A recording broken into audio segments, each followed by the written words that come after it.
أرأيت الذي يكذب بالدين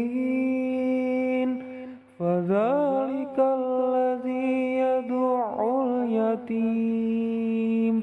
ولا يحض على طعام المسكين فويل للمصلين فويل للمصلين الذين